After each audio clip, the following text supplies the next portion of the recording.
Can you hear me now? Okay, perfect. Thank you. Yeah, thank you for bearing with us for this minor technical issue and appreciate you coming back after lunch. My name is Lynn Langton. I direct the Victimization and Response Program here at RTI. And we have an exciting panel for you on enhancing responses to victims. A lot of good presenters. I'm going to ask the presenters to just introduce themselves before they start speaking. And so we're going to start out with our first presenters. We have Elizabeth Tibidewiza and Jasenia Alonso, who are going to be presenting on Partnerships, a cornerstone of law enforcement-based victim services. And they are virtual today, so I think they'll be on the screen in just a second.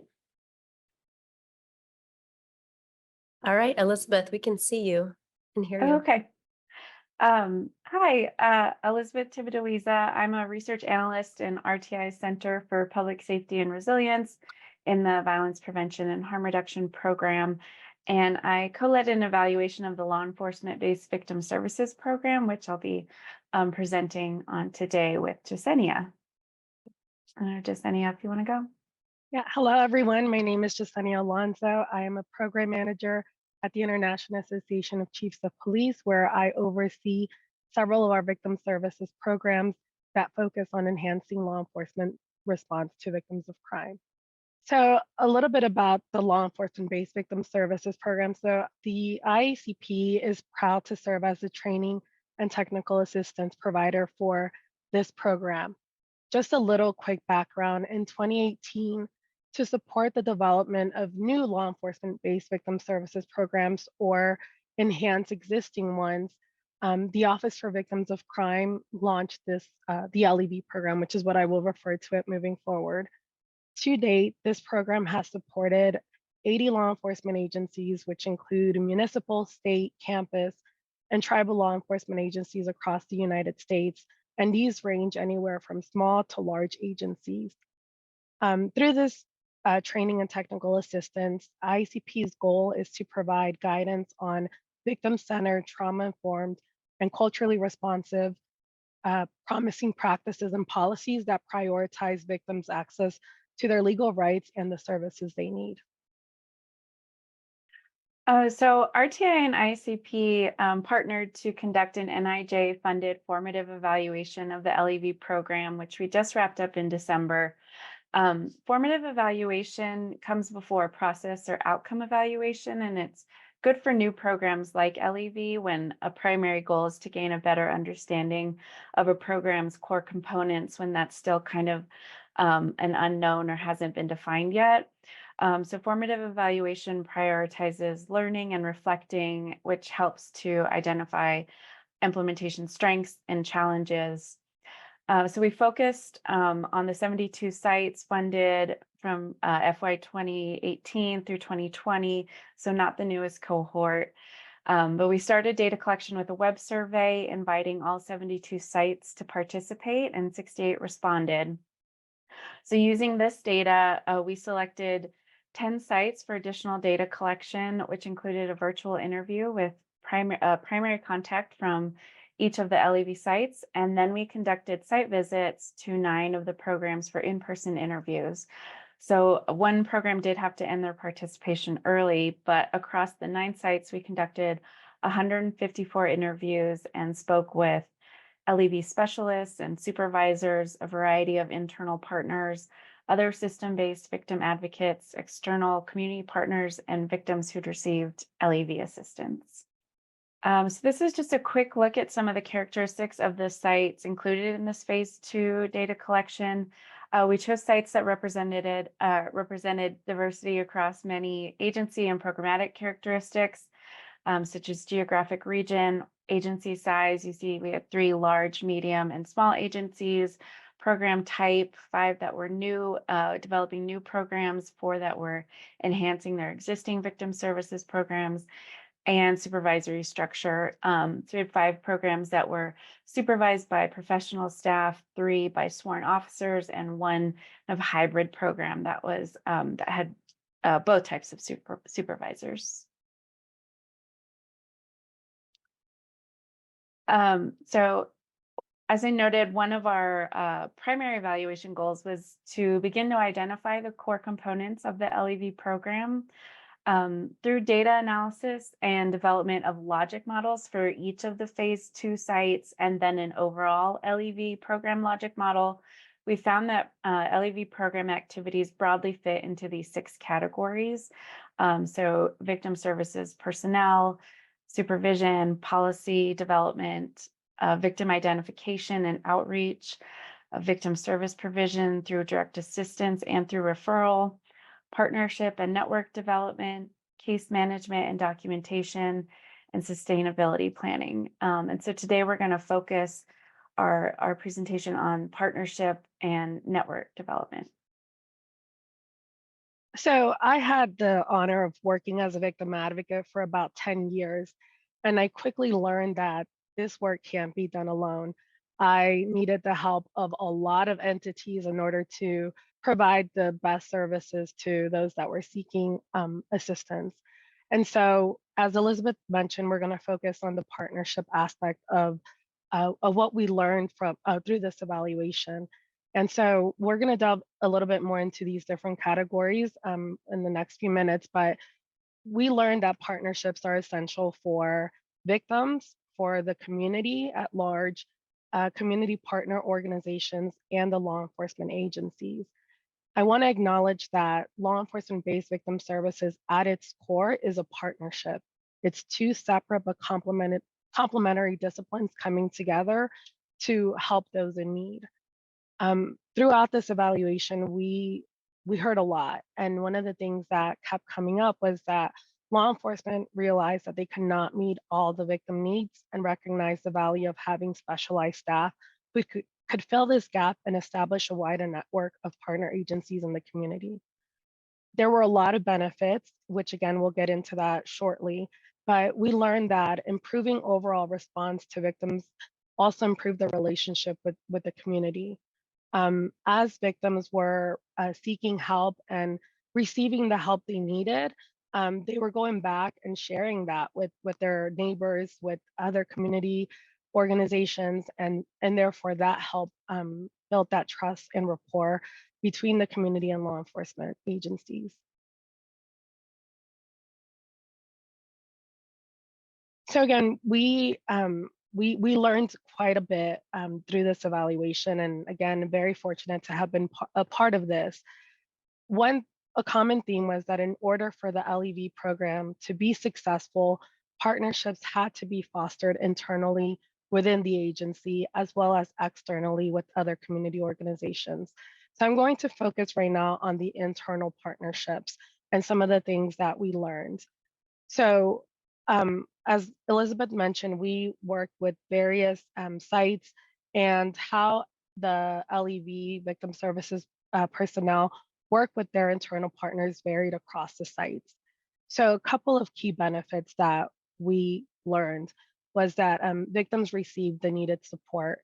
And so that looked different across sites. So for some, it meant responding to requests for on-scene assistance. For others, it was conducting home visits with officers. Uh, some shared that they attended victim interviews.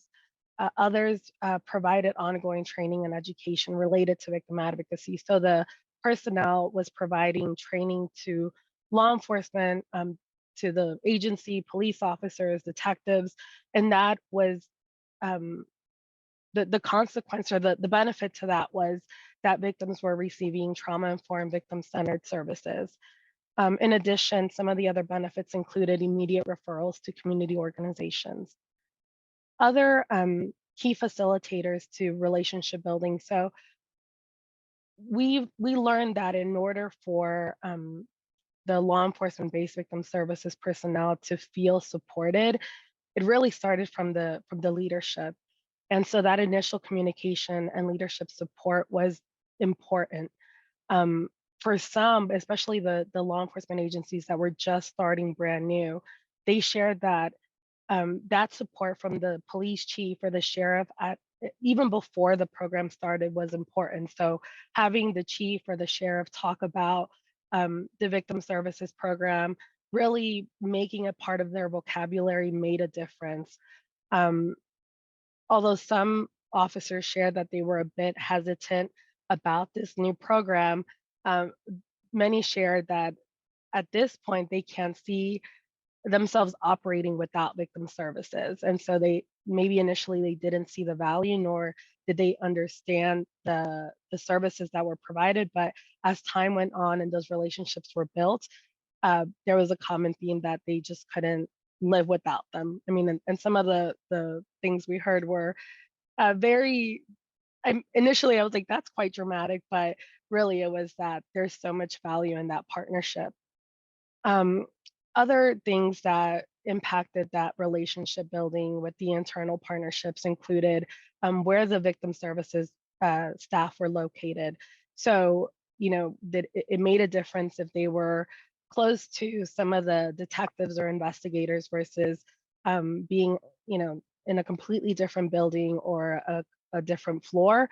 And even for the programs that weren't co-located, it was still important to include them in briefings and roll calls and other training opportunities. Um, it was also, I want to note that many officers shared that as time went by, they learned that it was not an us versus them mentality.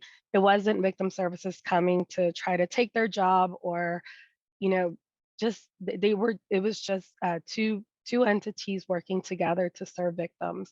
And so that was evident that it was important to recognize the role that law enforcement plays as well as victim services staff and being able to work together to collaborate and assist the community.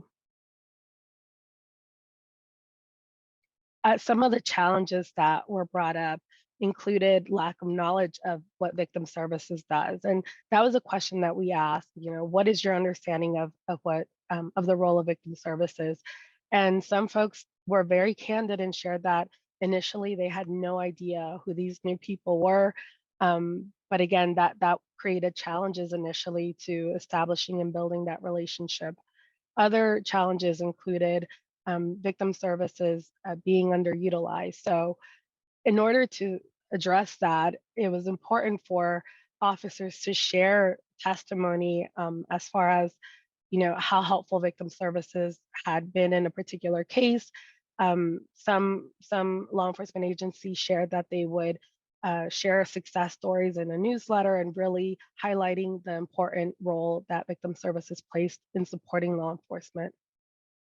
And another challenge that was brought up was the frequent law enforcement personnel turnover. So both for sworn staff, but also for the professional staff. We've heard this throughout the years, especially recent years, that turnover rates have been high for both professional staff and sworn. And so that was a challenge. Some felt that as they were starting to build relationships with the sworn staff, then that person would either retire or would get promoted.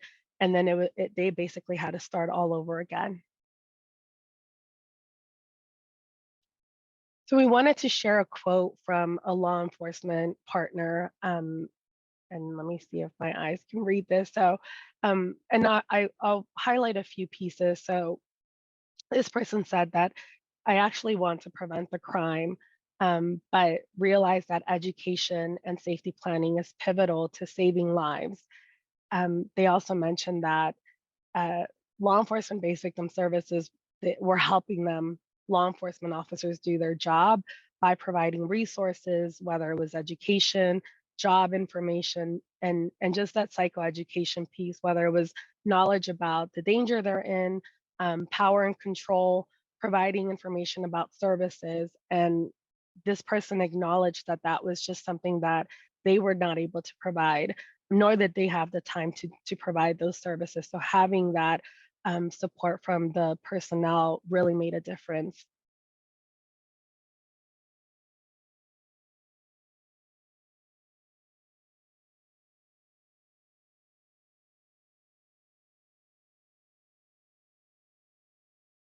Right.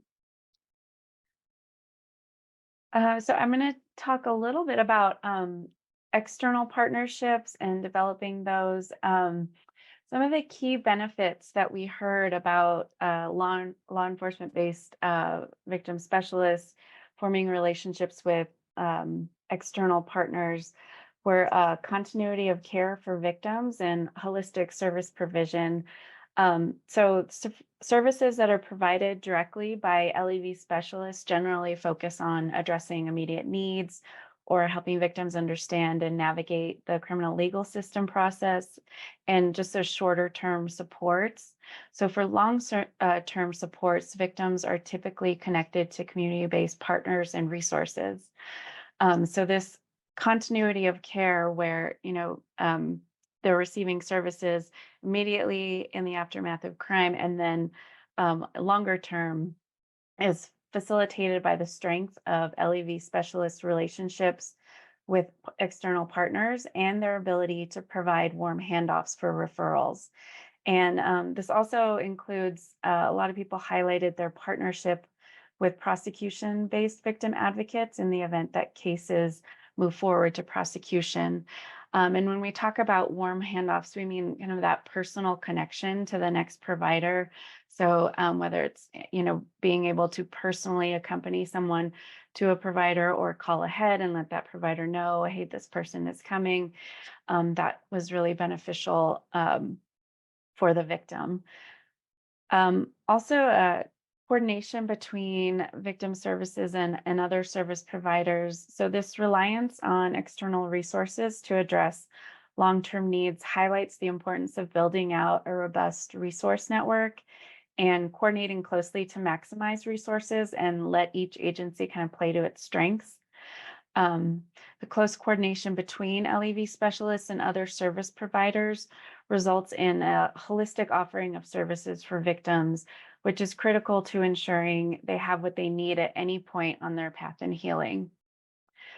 Another benefit was resource sharing. LEV specialists noted that external collaboration enhances resource sharing, which helps broaden the array of services you have available and increases victim access to services in the community. And this was highlighted as particularly helpful because victim resources are often scarce in many communities. Some facilitators to partnership building, continual networking. So we heard a lot that this partnership building really requires proactive efforts to form new partnerships, to identify new resources, and maintain existing relationships. So partnerships need to be fostered and really taken care of. And so this effort is ongoing. Also, frequent communication, whether formal or informal, was helpful to building strong relationships. All of the phase 2 sites reported that the foundation for a strong partnership with an external agency was built on frequent and respectful communication. And having formalized communication opportunities like a standard monthly meeting with key partners was really beneficial. This provides ongoing opportunities to build relationships, to learn about each other's processes and services, to kind of co-develop procedures, identify and address gaps in services, and problem solve any issues or challenges together. Also, credibility and trust. So building trust in partnership can take time, but it's necessary to build credibility. And when LEV specialists and external partners reported a positive collaborative relationship, they often noted a shared sense of credibility and mutual understanding of each other's roles. We heard some common challenges come up in terms of developing external partnerships. One is siloed processes and a lack of awareness of other organizations' services, which sometimes results in service duplication, and that can be frustrating for victims, the LEV specialists, and community organizations. So it really highlights the need for better communication and coordination to reduce those silos and service system fragmentation, which is really common in a lot of communities. Also, some respondents expressed confusion about each other's roles and they noted that clarification about roles, responsibilities, including kind of the parameters and limits of those, is helpful. As Jasenia mentioned, staff turnover also affects your external partnerships. So when either an LEV or community partner personnel leaves their position, new relationships have to be built and mutual education provided. So staff turnover can destabilize a partnership, but this can be mitigated by building relationships with several people within an organization. So the loss of one person is less of a barrier. There's also important confidentiality considerations to be mindful of. There are differences in confidentiality practices between law enforcement-based and community-based advocates. So for law enforcement-based advocates, true confidentiality doesn't really exist because information is shared with law enforcement. But for community-based advocates, they often have stricter confidentiality practices. They rarely will share information with law enforcement that's been disclosed to them by victims. And this can be a source of frustration, but it is important to kind of remember that those practices are needed and they're in place to support the victims. So if information sharing is needed and appropriate, it's helpful to have standardized release of information protocols in place. And then lastly, we did hear from some LEV specialists that sometimes there was a sense of distrust toward law enforcement, and that affected their ability to build partnerships. And this could be due to prior negative experiences or concerns that the victims that they work with may lose trust in their organization as well. So I think that really points us back to needing to build trust and that credibility with each other.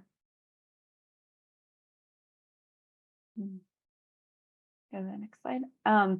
And I also had a quote I want to share. So this is an LEV specialist kind of talking about the strengths of their external partnerships. And they say, I'd say the strengths are that we're able to provide better wraparound services, knowing what everyone else in the community does, and having that good partnership. You're able to give them a call and say, I'm going to send this person to you. They need XYZ, or they can call me and do the same.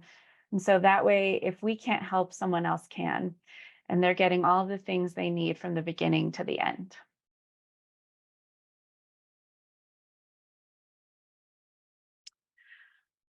So that about wraps up our presentation. We do have links. I don't know if these sites will be shared, but they link to our evaluation website and also IACP's training and technical assistance website, where we have several resources that you can learn more about LEV and the program itself and the evaluation. Jenny, is there anything you want to add? Yeah, I believe our contact information will also be shared, but we have a ton of resources. And I think the one thing, and even with the external partnerships, that really resonated with me was that it's not an us versus them mentality. Even with our external partners, community-based advocates are just as important as system-based advocates.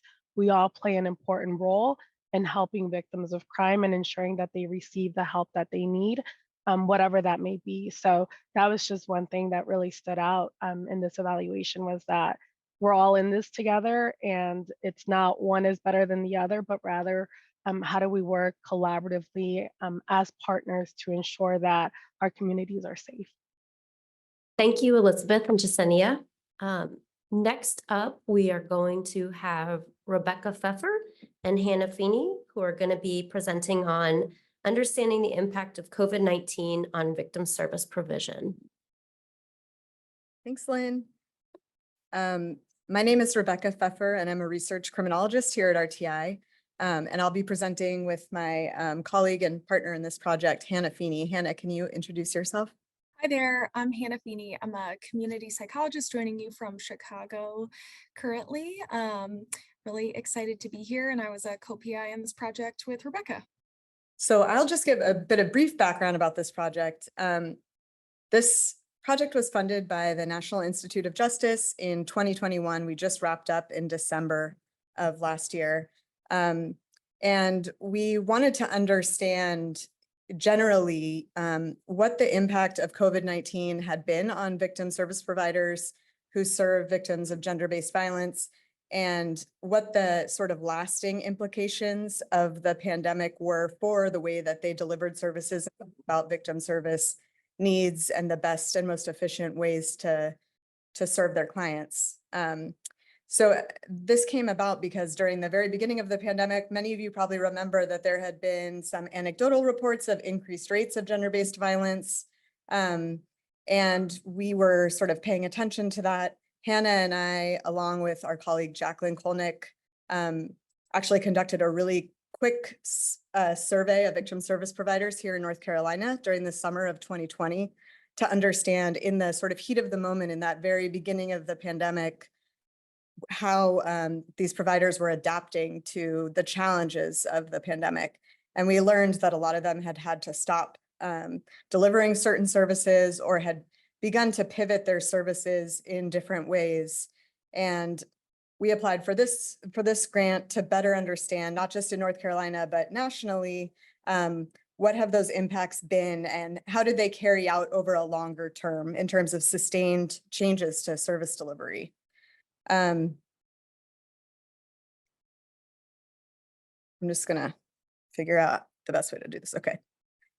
So a little bit of background, we were learning too that throughout the pandemic, victim service providers were facing higher demand for services. More clients had needs and requests for service, and their needs were more intense. But at the same time, they were dealing with this mandate for these mandates related to, of course, the pandemic, with things like social distancing and trying to manage this sort of tension in these two realities was difficult.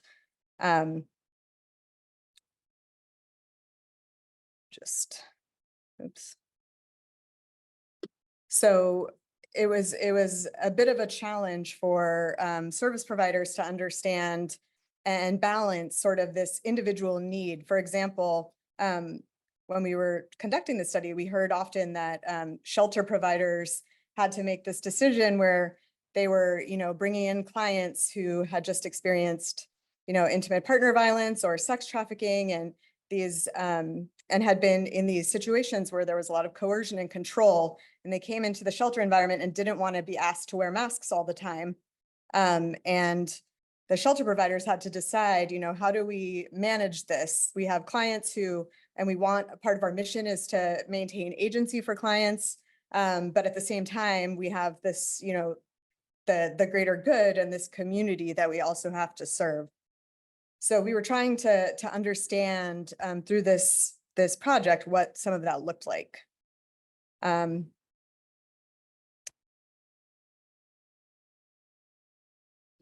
So our research was guided by these three main questions. We really wanted to understand how the local context, in terms of local policies, local culture, impacted victim service provision during the pandemic, and to understand how policymakers could better support victim service providers in future crises. So what lessons could we take from experiences during the pandemic that could help us better navigate future service disruptions that could occur from here on out?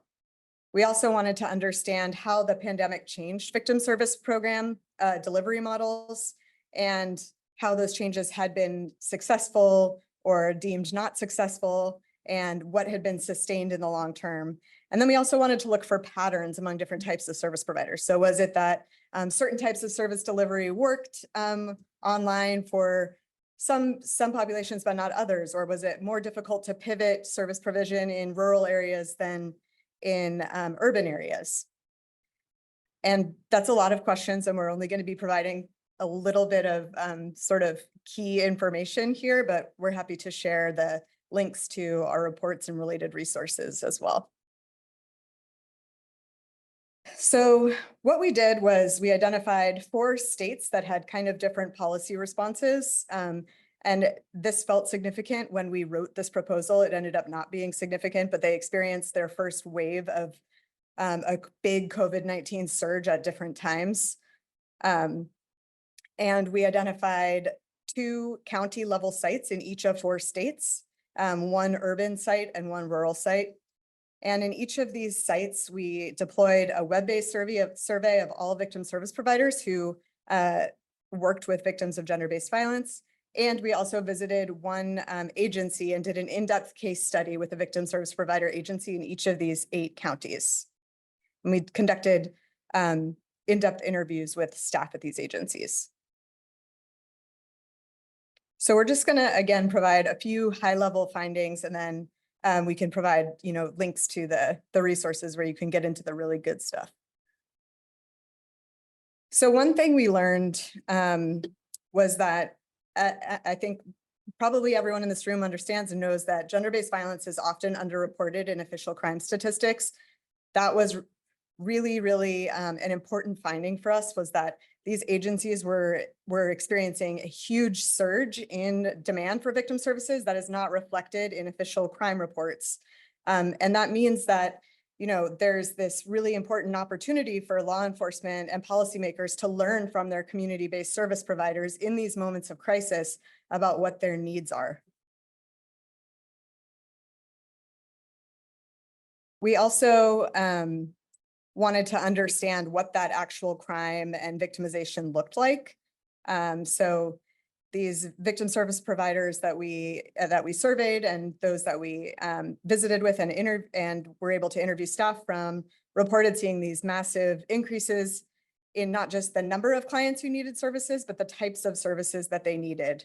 And the level of violence that they saw was something that was spoken about across all of our sites. So they were seeing this more intense scale of victimization among their clients.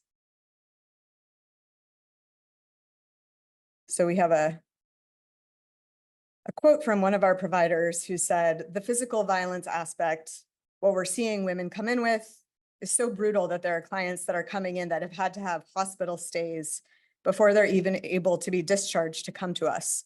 So we're seeing a different level of brutality, and the same thing around sexual assault. It's just the brutality that people are enacting on each other is different from what we were seeing pre-COVID."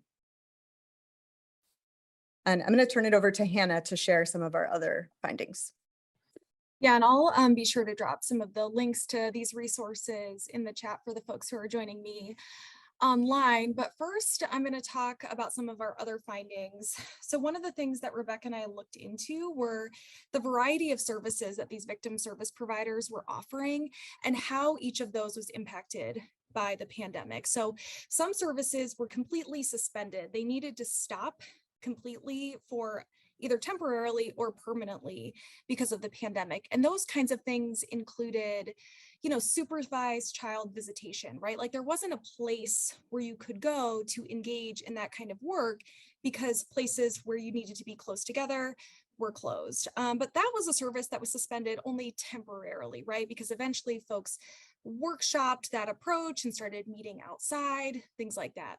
Other services were adapted. So victim service providers found creative and innovative ways to adapt their services so that they could be provided within the constraints of the pandemic, with social distancing requirements, different types of business and service closures, things like that. And finally, some services continued as normal.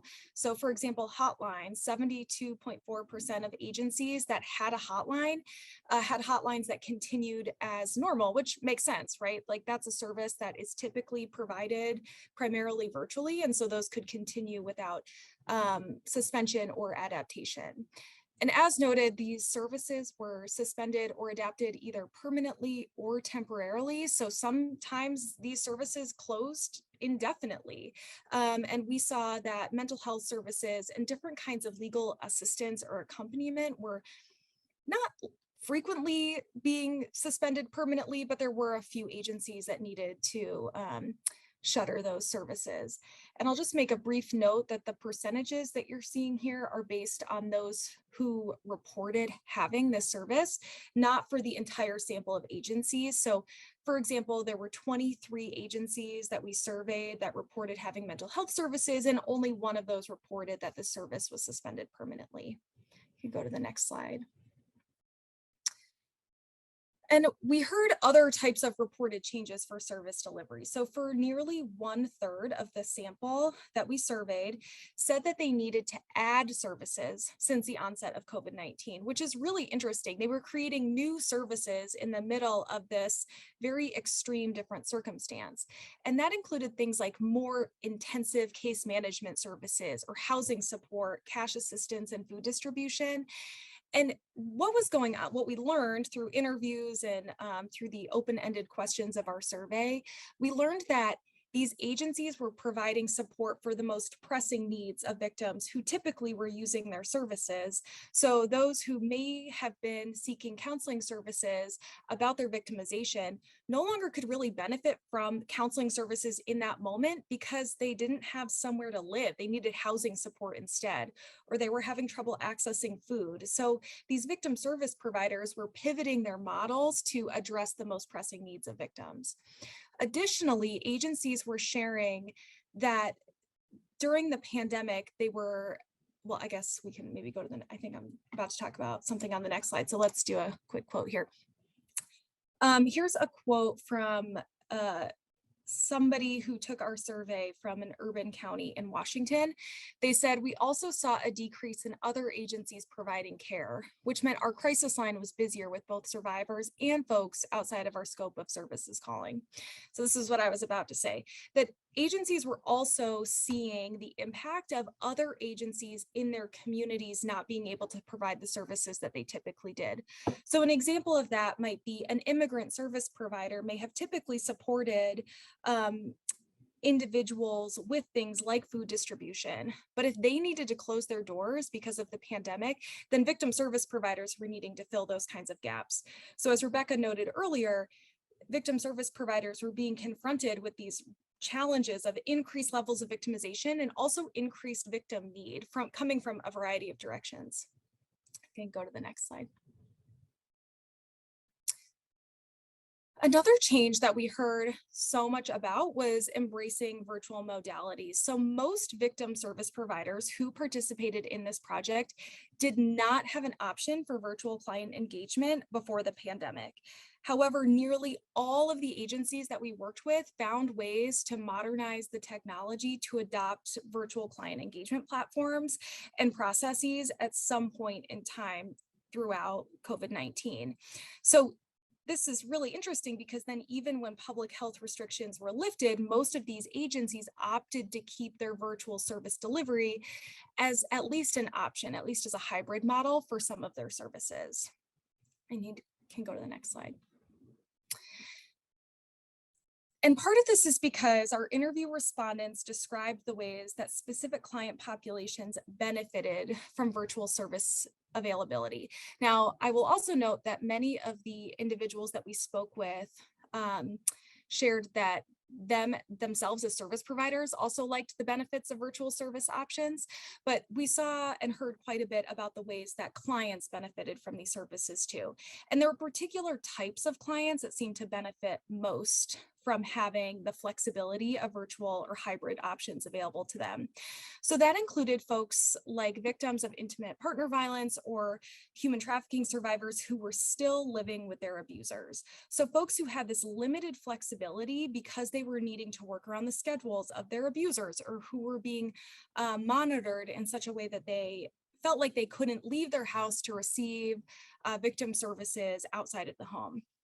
Individuals with disabilities or mobility issues benefited from being able to log in from services at home, including those who are immunocompromised. And this is true both during the pandemic and as pandemic restrictions were lifting, those who were immunocompromised continued to benefit from not having to worry about exposure to COVID-19, but also different forms of illness. Clients who have children without reliable access to childcare, again, particularly during the pandemic, benefited from flexibility, as well as those without consistent or any access to transportation. And this could include individuals who didn't have access to public transportation. There are many communities, particularly those rural sites that we connected with that didn't have public transportation that like the victim service provider agency might not be along the bus route. And so then somebody who would typically be reliant on public transportation didn't have to worry about that factor and could more easily access victim services in that way. Clients with inflexible work schedules, of course, benefited from the flexibility of being able to log in between meetings, right? As well as individuals who were outside of an organization's immediate area. And this is particularly important for those more transient clients or clients who might move more frequently, like survivors of trafficking, to have some consistency in their victim service provision. You can go to the next slide. So one individual noted from a rural community in Massachusetts, I've noted that implementing virtual therapeutic sessions for families have worked very much so. We found that sometimes a survivor is still living with their perpetrator. That's the best way for them to be able to actually do a virtual therapeutic session because they're still at home. And if the person's not there, they're able to do it and feel somewhat safe in that moment. A lot of survivors, if they're still living at home with the perpetrator, they're not able to leave and access to transportation is very limited. So we definitely still to this day incorporate a hybrid model because we still want survivors to feel that we're providing an option. So this quote highlights that on that previous slide I just shared how virtual service options benefited different types of clients. Sometimes multiple categories of that apply to a single person. So somebody who's living at home with an abuser might not have their own car, might not live in a community where it's easy to access public transportation. They might have children at home with them. That person really benefits from being able to connect with victim services online. Next slide. But of course, with all of these benefits, there are also challenges, and interview respondents also described barriers to virtual service provision. So there were some clients for whom this just did not work as well for, and that included clients who did not have reliable access to technology. So they might not have cell phones consistently or reliable internet service, which we definitely heard from in rural communities. Also, clients with lack of access to a private or safe space to receive services.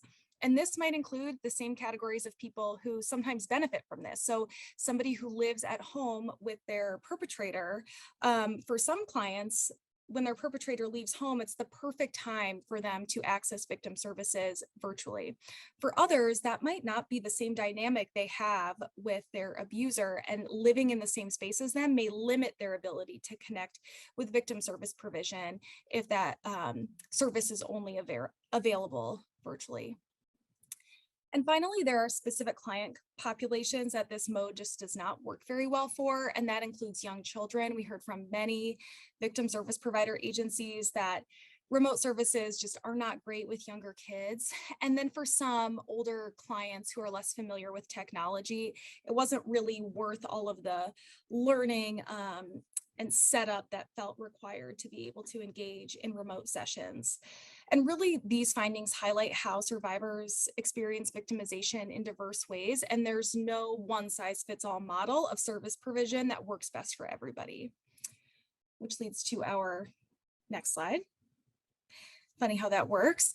We were able to really outline what we heard from victim service providers across the United States about which types of services worked best for which modalities. So there are some services that are best suited for in-person modalities. For example, shelter. Obviously, like you can't really provide that virtually, but then there are some other things like accompaniment, right? So a medical advocacy, showing up in person to a hospital works much better than being on the phone accompanying a survivor of sexual assault during a stay-in exam, for example. Resource provision, training with young people, and any kind of support services or group counseling tend to work better in person. We heard a lot of folks trying group counseling virtually, just it wasn't as successful. We also heard about which services were best for remote modalities. Hotlines, of course, work well remotely, as do information and referrals in those more crisis scenarios, right? So it just goes faster, great to not have to make an appointment, like great to be able to provide those remotely. And then the rest of these are really great to have options for, to provide both in-person and remote options to clients so they can select what works best for them, their lifestyle, and the circumstances of their specific victimization. So that includes things like intake, counseling, case management, trainings with adults, and different forms of community engagement. Can go to the next slide here. So what does all of this mean for law enforcement? So we are at this symposium today, so we wanted to highlight some of the findings that maybe felt most relevant to the folks in this room. And the first being that we hope folks will, this isn't a surprise, Rebecca highlighted this at the beginning, but anticipating that reported crime rates during crises and service disruption will not reflect the true incidence of gender-based violence. We all know this. I don't think this is a surprise to anybody, but what should we do with that information?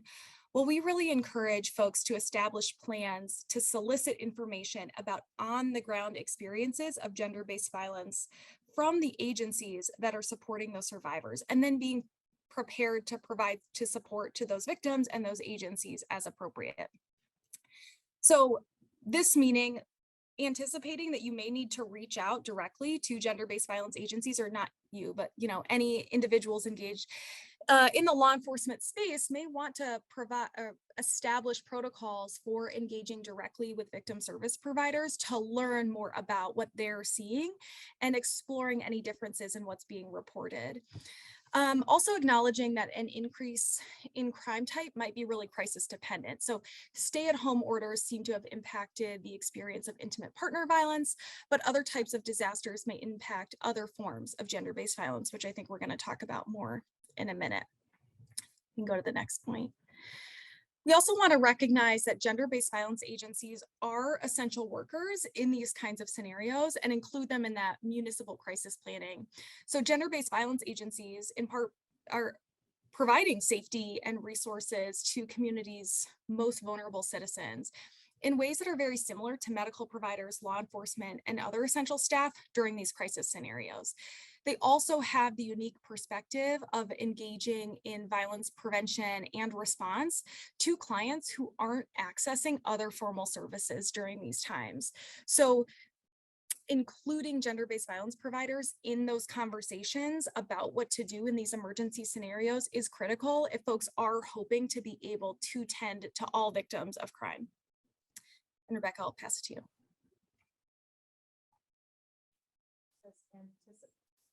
Anticipating that this disruption of service provision will impact investigations, obviously, right? These agencies provide resources that allow people who've experienced crime to remain engaged with the criminal justice process. So things like legal accompaniment, legal advocacy, transportation, hospital accompaniment, and disruption of these services definitely has the potential to increase victim attrition rates. So it's important, again, I think, as Hannah has already highlighted, to preemptively partner with victim service provider agencies in your communities about how to continue to support victims in times of crisis or service disruption, whether they're short-term events or longer-term events, such as the pandemic.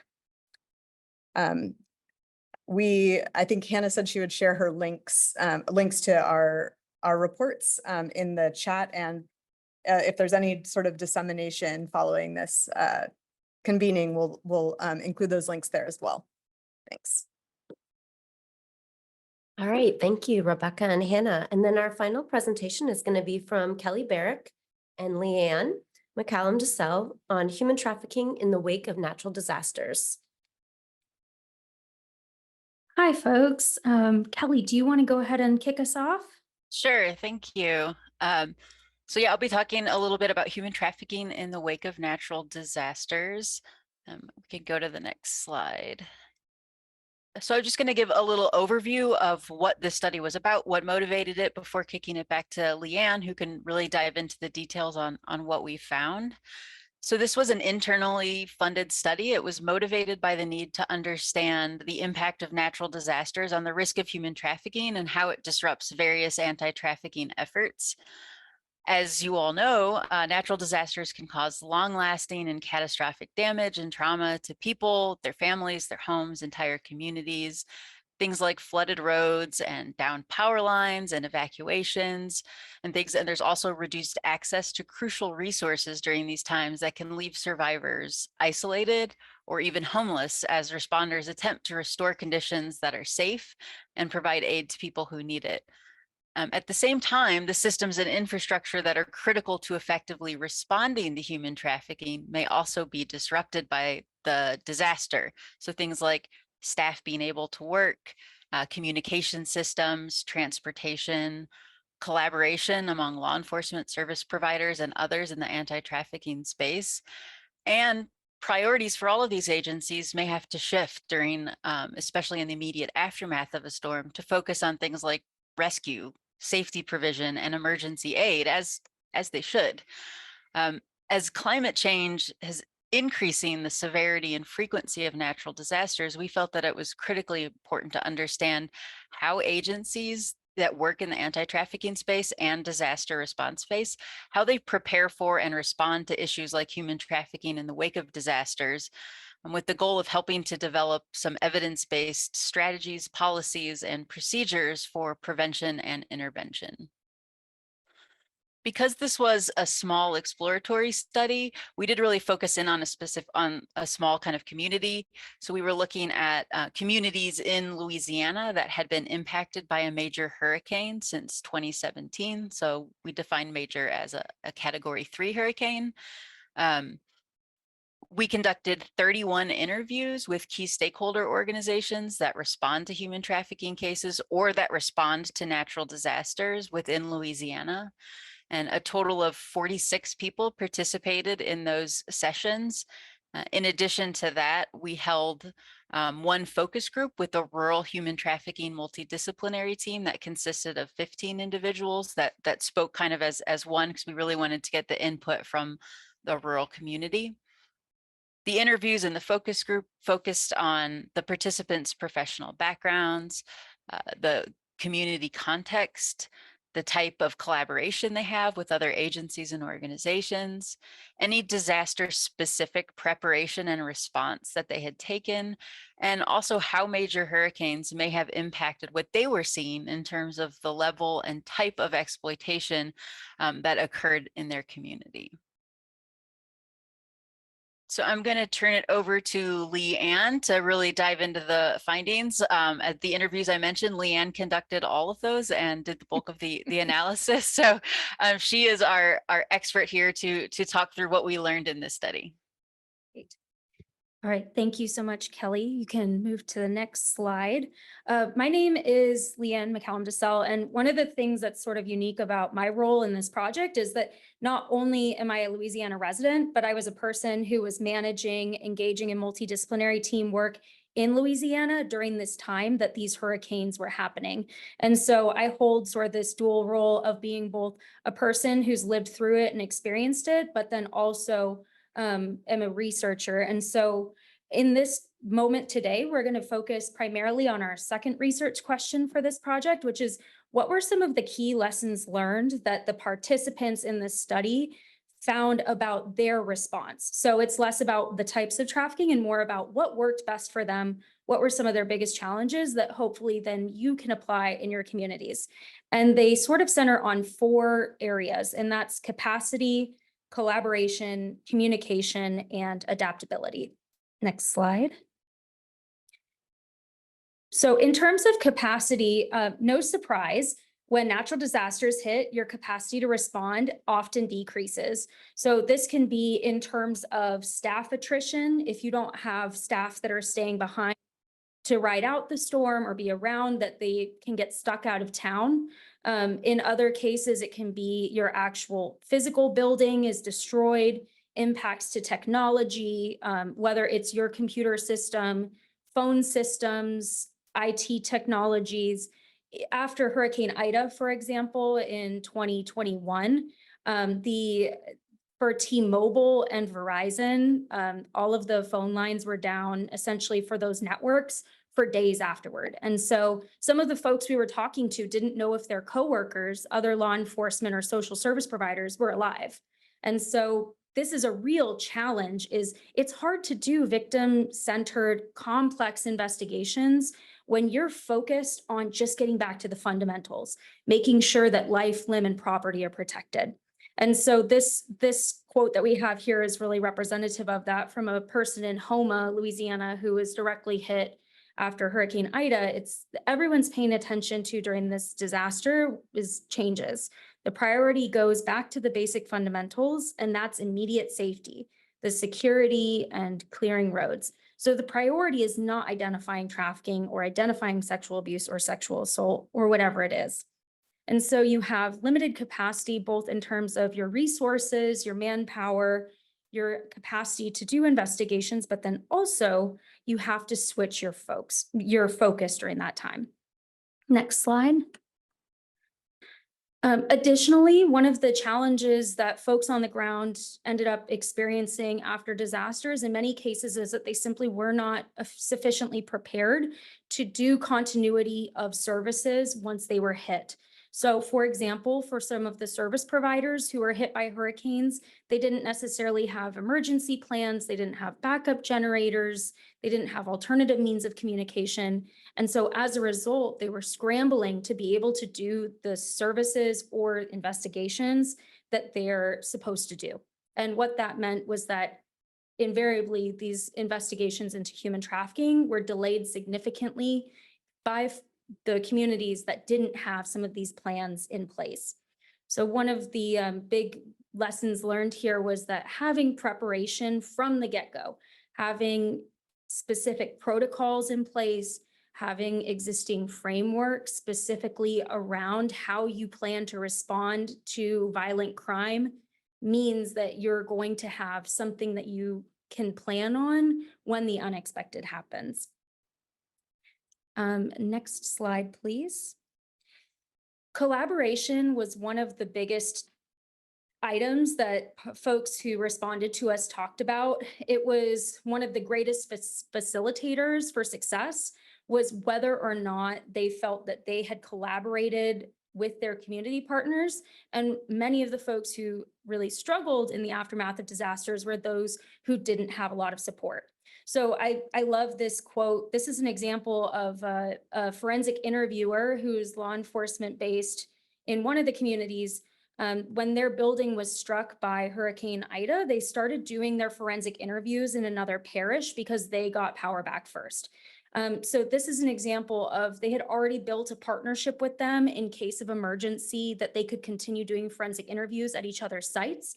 And so after the disaster hit, even though there was no power, no phone communication in the couple weeks after, they immediately were able to start doing forensic interviews with child abuse victims so they could continue getting that information when the child was disclosing, so that we wouldn't lose that opportunity for a child to disclose in a way that could then be used in court of law when courts were opening back up.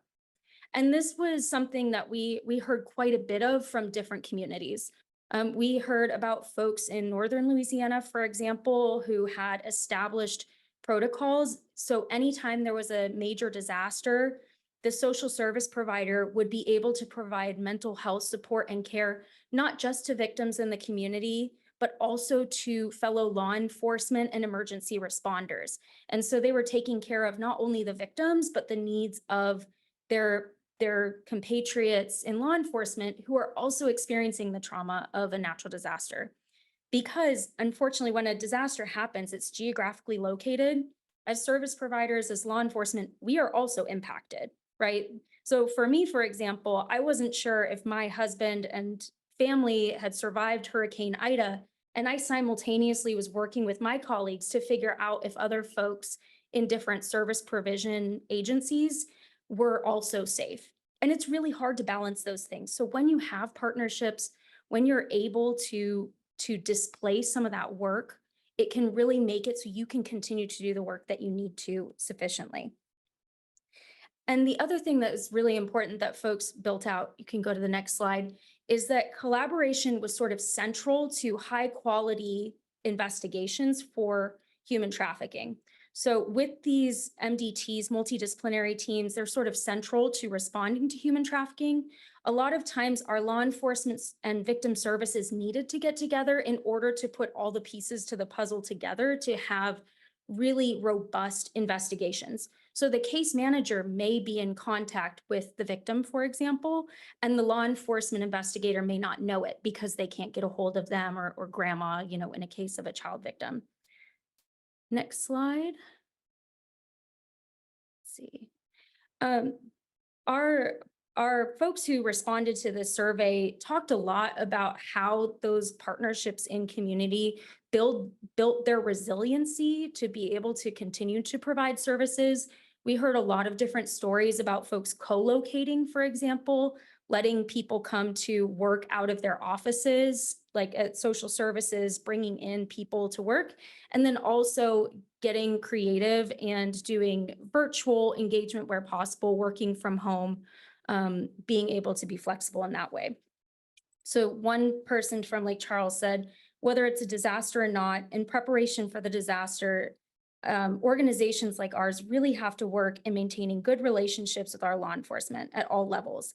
And I think that actually helped during both of these disasters in both ways. They were hit by multiple hurricanes and still were able to continue services literally the day after a Category 5 hurricane hit because they had such robust collaborations in process with local law enforcement, but then also their service disruption planning.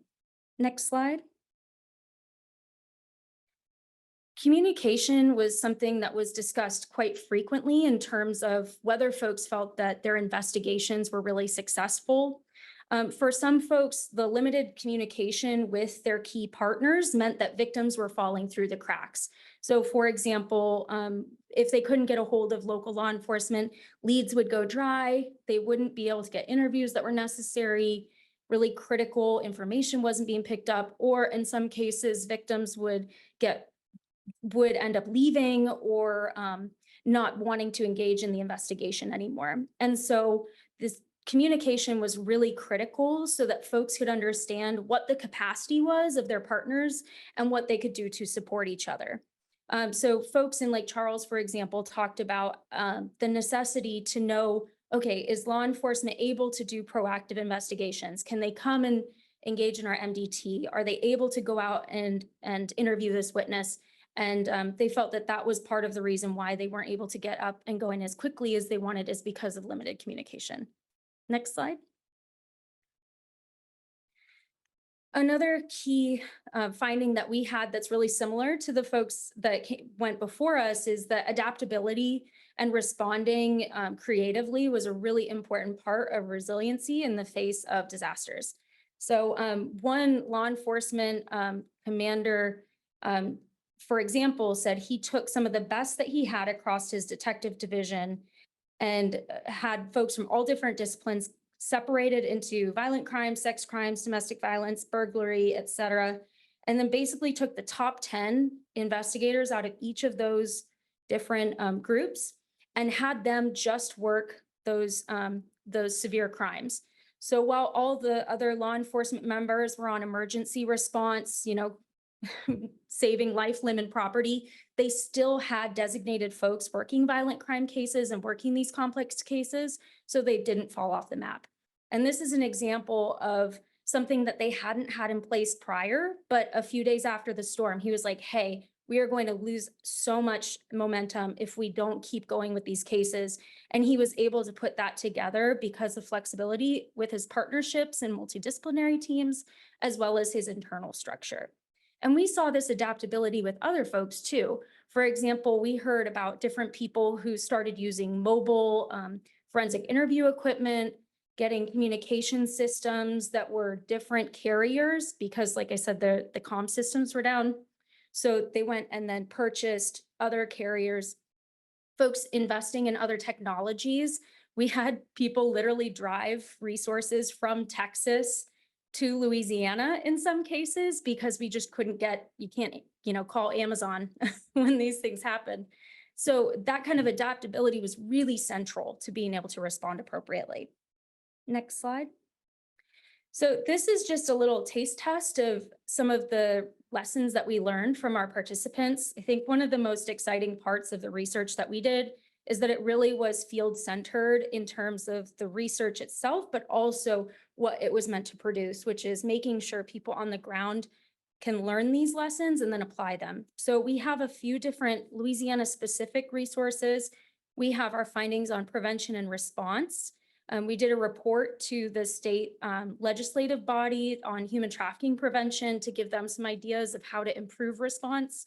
And we also have a couple peer-reviewed journal articles that were developed from this. So if you have any questions, please let Kelly or myself know. We're big nerds for this topic and really excited to see all of the innovation that can come as we learn more about the ways we can respond in the wake of climate change. Thank you. Thank you, Leanne and Kelly. And now we will open it up for Q&A. And folks online, please feel free to put your questions in the chat and we'll make sure that we get to those as well. Folks in the room, just raise your hand if you have a question. We're coming over with a mic here.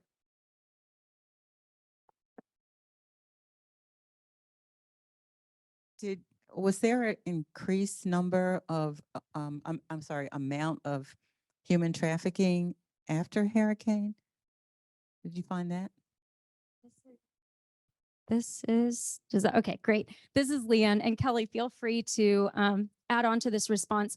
We found anecdotally from the providers on the ground that they believed that there was an increase in human trafficking, but similar to the findings from our COVID study, it's just really hard to put a finger on the number of cases that are happening. What we know is that simultaneously, while our capacity to respond to violent crime, including human trafficking, decreases, there's an increase in interpersonal violence after disasters. And there's an increase in sort of impunity of the law. And so we can assume that trafficking increases. I know when I was working in the field that we would have a lull in cases afterward because everyone was sort of hunkering down, and then get a big surge of cases, you know, a few weeks or a month or so after. So generally, we do believe that human trafficking increases after natural disasters.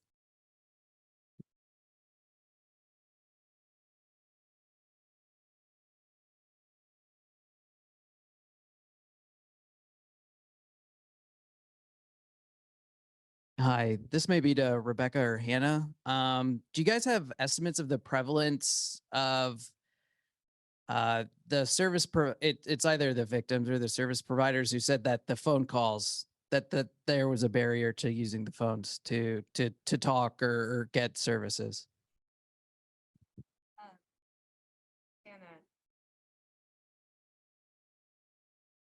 Hannah, I don't know if you want to respond to that, but I will say generally when I don't even know if this is working. Is it? Yeah. Okay. Generally when the pandemic started, the telephone systems that agencies had were office-based. So the staff weren't necessarily going into their offices anymore and weren't able to take those phone calls.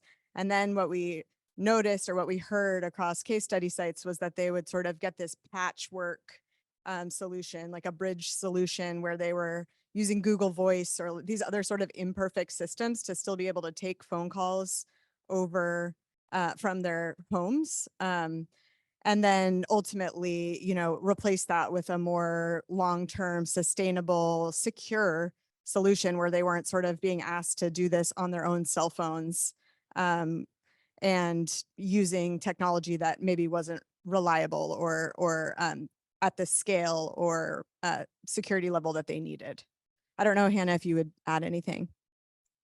I think the one thing that I would add is we did not interview or survey any individuals who were using the services of victim service providers during the pandemic. We were only interviewing and surveying the victim service provider agencies themselves. And so we received their perspectives on these topics, but we don't actually know the experience of the individuals who may have been using like the phone services during those times. So I think in terms of thinking about the percentage that found that to be a barrier, we don't know exactly, but we did hear from agencies who experienced, a drop in calls at the beginning of the pandemic, for example. And I was trying to quickly look through our report over here to see if I could find an actual number that I could give you. And I haven't found it yet, but if I find it, I'll pipe up again.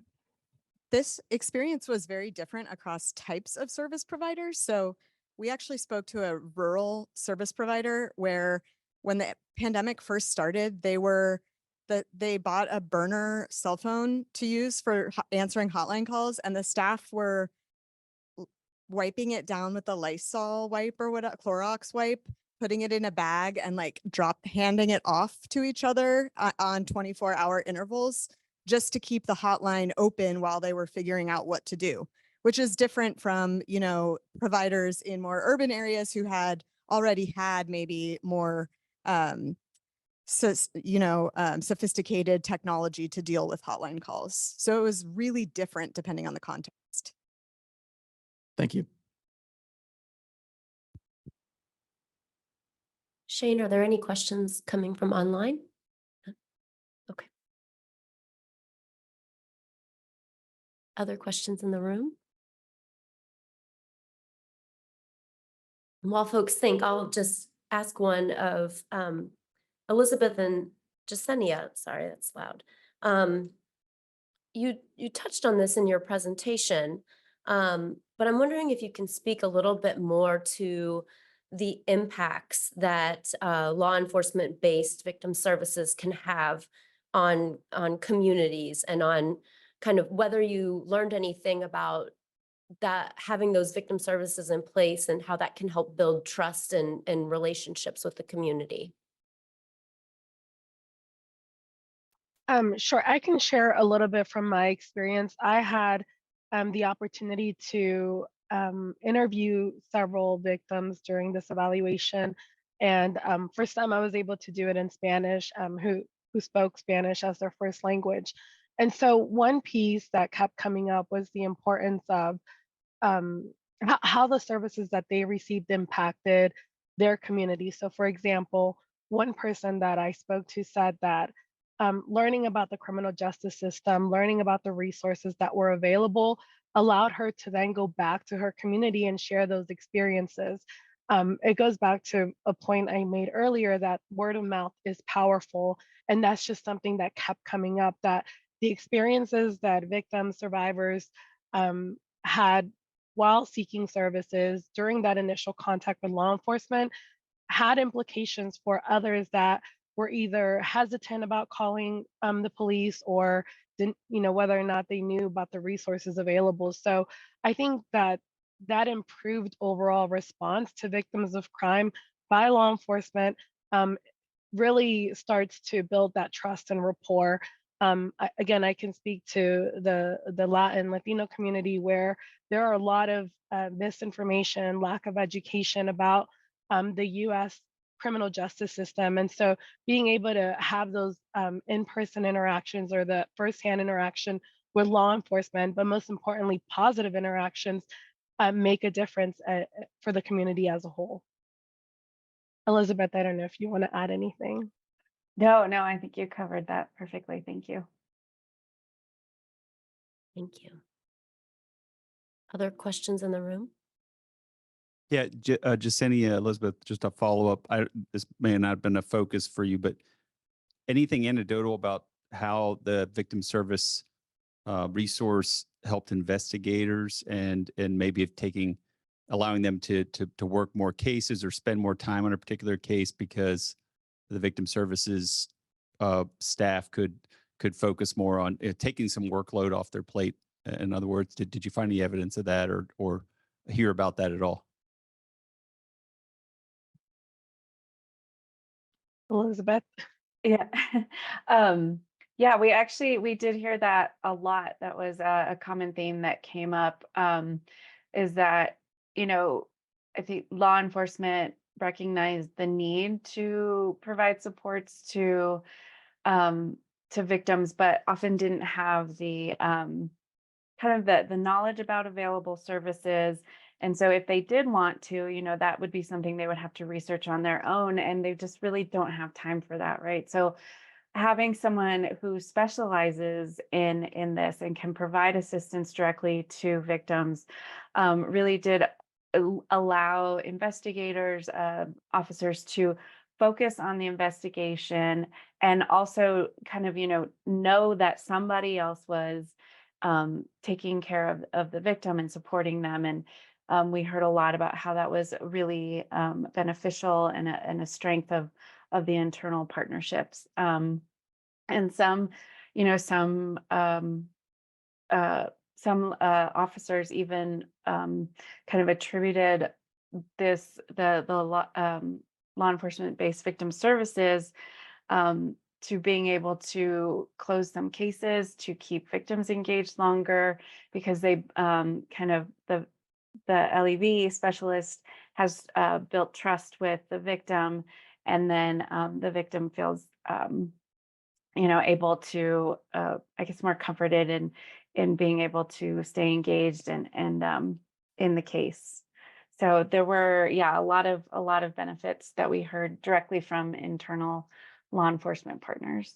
Jasenia, anything you would add? I think you covered it all. I mean, I think one other comment that was made was law enforcement feeling like they had to wear multiple hats for many, many years, and having law enforcement-based victim services embedded within their agencies really made a difference, because again, you had specialized professionals providing those resources, that support, and they could focus on those investigations. Great, thank you. Any final questions from folks in the room or online? All right, well, let's give a hand to all of our panelists.